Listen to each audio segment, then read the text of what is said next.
We know today that the internet has really revolutionized the way we do any type of business and also how we communicate with one another. It's even changed the framework for when we communicate and the mechanisms for how we communicate.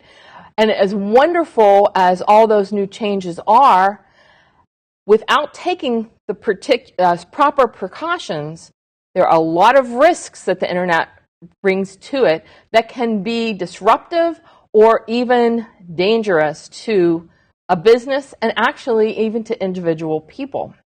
We read in the paper every day about different type of cyber attacks, information security breaches, and the release in an unauthorized fashion of various types of personnel information. We've seen that there are malicious actors out there who commit fraud to embezzle or steal money. We see them doing that, gaining money, even through taking on various people's identity, through identity theft. We've seen much intellectual property, whether it's the development of particular software products or it's the development of proprietary business processes that have been stolen, and companies suffered in that way. We've seen distributed denial of service attacks hitting organizations and bringing down their operations and disrupting their day-to-day activities and also the services that they provide to their own constituency and their customers.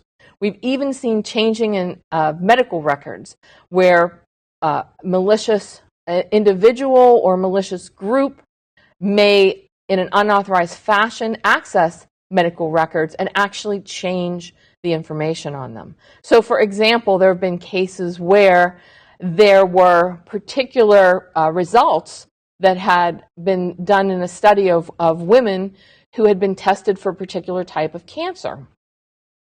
And someone had gotten in and changed those results so that it showed that all the women were positive for cancer. As the data was reviewed again, it was found that the data had been tampered with, and actually the women did not test for cancer. They did not have cancer. But imagine the fact that for a small period of time, they believed that they did, and the emotional trauma that resulted from that. Also, think about the fact of what if it had been reversed? And what if the women really had tested positive for cancer and were told that they did not test positive for cancer? That could have hindered them getting the immediate assistance that they needed. So the risks can actually get into causing a loss of life or a degradation in health. We don't often think about that. And of course, we've seen a lot of schemes today to ransom people's data or computers, extort organizations, to pay money to get their data back. So there are many different types of risks and threats out there that we have to be very careful about. Another thing that's occurring is the whole Internet of Things. So when we talk about the Internet of Things, we're talking about embedded systems, and we're talking about things that we didn't think about being connected to the Internet that are now connected to the Internet. Whether it's you being able to control your smart TV when you're on vacation in Hawaii, or whether it's being able to open and close your windows of your smart house, to the fact that there are many devices such as security surveillance cameras and other types of systems like that that now also are connected to the Internet. And they have software on them that can be compromised by malicious actors. Those systems also can be taken over. So we have to think outside the box today when we think about the risks to our daily operations, to the data that we are protecting, and also to our organizational mission, whatever that may be. So really what we're looking at when we start to talk about incident management is the fact that when something happens, we have to have the processes and the expert staff in place to actually recognize that something happened, figure out what it is, and then figure out how to respond to it. We want to do this in a fast, effective way so that we can contain any damage and we can ensure that the cost of recovery or the total cost of handling that incident is lower. So we want to have a better response process in place because it provides our organization with a high level of operational resilience. We want to be able to bounce back. We want to be able to determine that there's something wrong, but get the systems back up and operating while at the same time understanding what happened so that we can ensure it doesn't happen again and that we can put in place the right defenses to prevent it from happening again. When we look at what response is, we know that there's not one single effort, one panacea out there. There's not one thing we can do that's going to fix the problem. We talk about defense in depth, having multiple layers of defenses that will help us understand what the threats and risks are to our critical assets and infrastructures that tie into our organizational mission, and how we need to be able to monitor them to ensure that they're not being stolen, that they're not being compromised, that they're not being modified. There's many different things that we know have to be in place to ensure that we're defending our critical and key resources. When we look at this slide has just a list of some of the things. It's not a complete comprehensive list. But when we look at the things that can help some of those defensives, one of the beginning places is we need to know what it is that we have.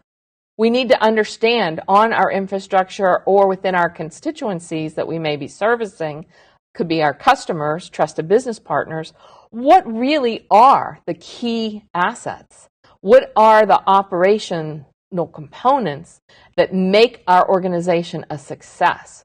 So some effort has to be done to understand what those assets are and then understand where they're located within our organization, where they're located on our network infrastructure, also who owns them. It's very important to know who owns them because if something's wrong, we have to be able to work with the right people to affect any type of response. More importantly, we need to understand the criticality of those assets. You don't protect everything at the same level.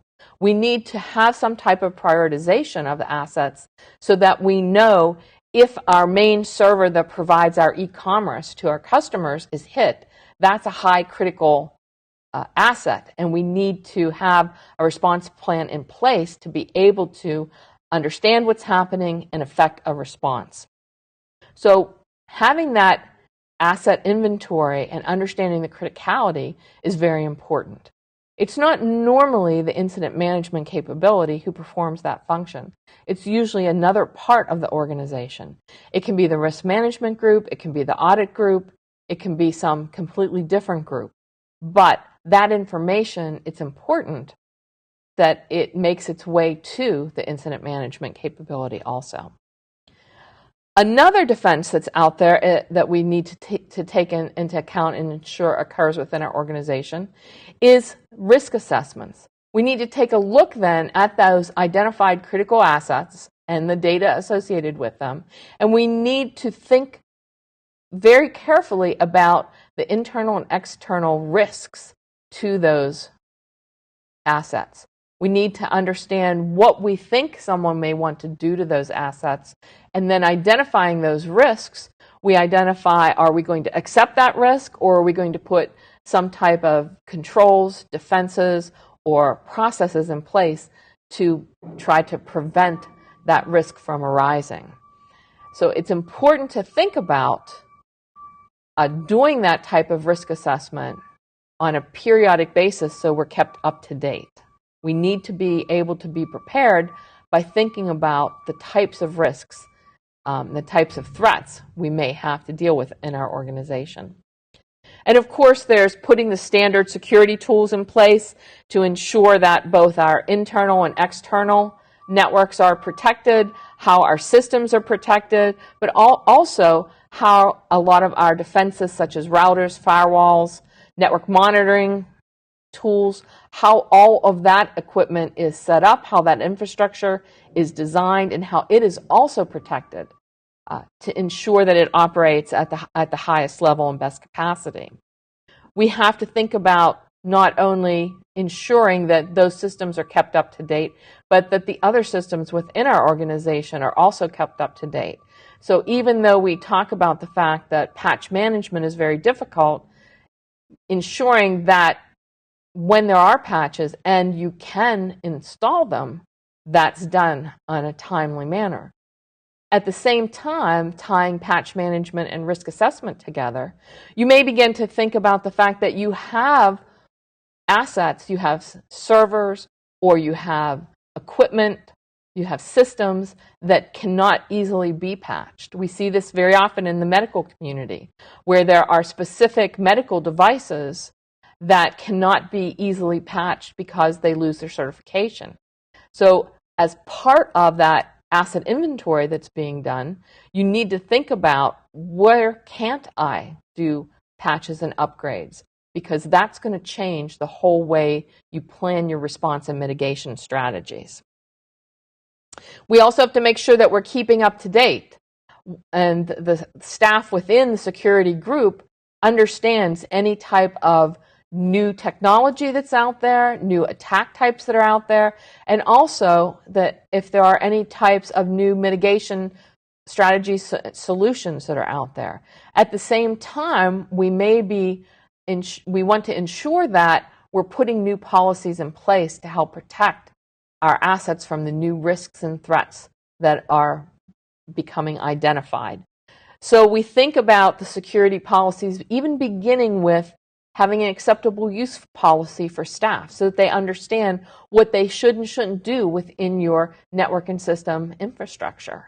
We think about policies related to what type of sites organizations can go to. We look at policies for establishing authority for incident management and vulnerability management. So there are a lot of security and technology policies and procedures that need to be in place also. And then we need to train our customers and our employees, our constituents, about not only the threats that are out there, but best practices to take to protect themselves. So all of these things are part of that multi-level and multi-layered approach to security. But we know that they have to all work in concert, and there are many more things that people are coming up with every day that are good strategies for building your security defenses. One of the ones that we talk about in the last bullet on this slide is to actually formalize your incident management process.